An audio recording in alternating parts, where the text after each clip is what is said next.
So when should we use economizers?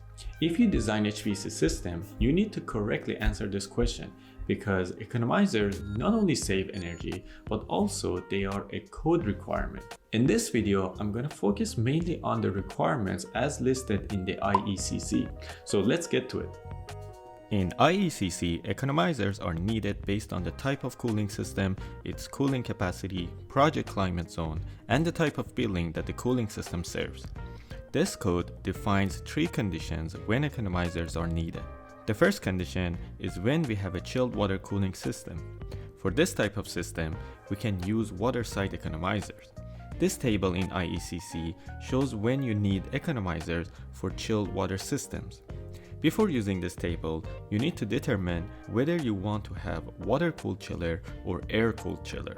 Also, you need to know which climate zone your project is located at. However, there's a tricky part about economizers for chilled water systems. This note on the table requires you to subtract the capacity of cooling units with air economizer from the total chilled water system capacity. I give you two examples for that. Imagine that we have a water-cooled chilled water system that serves a semiconductor manufacturing facility in Phoenix, Arizona. The total cooling capacity of the chilled water system is 350 tons.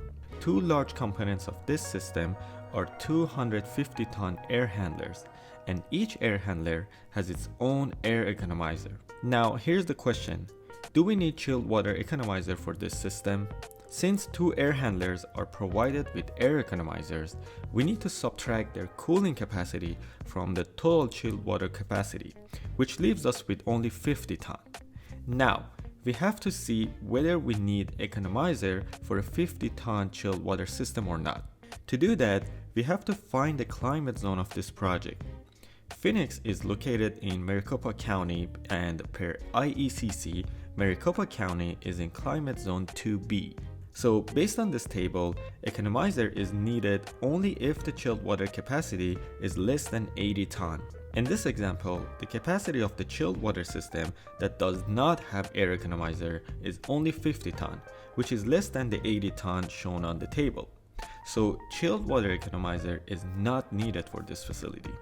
Alright, so for the same example, now imagine we only have one of the 150-ton air handlers with economizer. Do we need chilled water economizer now? The answer is yes, because the total chilled water cooling capacity without economizer is now 200 tons, which is well above the minimum of 80 tons shown on the table. So we need chilled water economizer now. The second condition is when we have an individual fan cooling system, such as a packaged rooftop unit or an air handler. Now, if our system meets both of these criteria, then economizer is needed. First, the cooling capacity is 4.5 tons or larger. Second, the system is serving a building that has any occupancy other than residential occupancy. Let's look at two examples for these two conditions. Let's assume that we have a shopping mall that is served by a 100-ton packaged rooftop unit. Do we need an economizer on this unit? This is a very easy question to answer. The answer is yes. The total cooling capacity of the unit is above 4.5 tons, so it must have an economizer per code. Now let's assume for the same shopping mall, instead of that 100-ton unit, we have 25 4-ton units. Do we need to have economizer on each of these 4-ton units? The IECC has a clear requirement for this type of situation. The capacity of all the units without economizer cannot be more than 20% of the entire building's cooling capacity, or 25 tons, whichever is greater. Now, for this shopping mall, the 20% of total units capacity is 20 tons, which is less than the 25 tons allowed by the code. So for this shopping mall, we can have up to 25 tons of cooling system without air economizer, or total of 6 4-ton packaged rooftop units. Rest of the units must have economizer.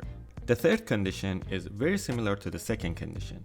For residential occupancies or Group R, each individual cooling unit, such as a packaged rooftop unit or air handler with cooling capacity of 22.5 tons or larger, must have economizer. Also, total capacity of units without economizer cannot be more than 20% of the capacity of all units or 125 tons, whichever is greater. And of course, the code allows some exception for the use of economizers. Let's take a quick look at those. Exception number 1. If a fan cooling unit is located in climate zones 0A, 0B, 1A, or 1B, and it is not served by chilled water, then it does not need an economizer. For example, a packaged rooftop unit in one of these climate zones does not need an economizer. Exception number 2 is for systems or buildings where 25% of the supply air needs to be humidified above 35°F dew point. Exception number 3 is for systems that operate less than 20 hours per week. This really makes sense because for a system that operates, let's say, 12 hours per week, the economizer may operate so rarely or not operate at all. So for this case, an economizer will be an investment that never pays back its original cost. Exception number 4 is for supermarkets with open refrigerated caseworks. This exception is in place to avoid adding extra humidity to the space or to avoid increasing the latent load. Exception number 5 is super useful for retrofit projects or projects that an old system needs to be replaced with a new one. With this exception, if the system efficiency is improved by the values shown on this table, then economizer is not needed. This exception is very useful because adding an economizer to an existing configuration may end up being very costly because of the extra ductwork that it needs. Exception number 6 is for projects that has a system that recovers rejected heat from condensers of cooling systems.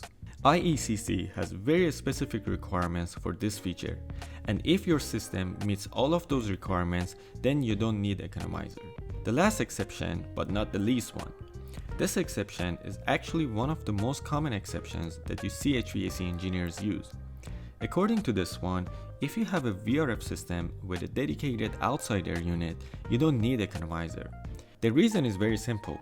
A VRF system with a dedicated outside air unit is very efficient, and using an economizer may never increase the system efficiency enough to justify the initial cost.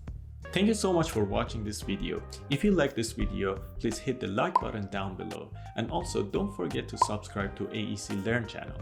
In this channel, we post videos about HVAC engineering and we help you to better understand HVAC engineering and HVAC systems.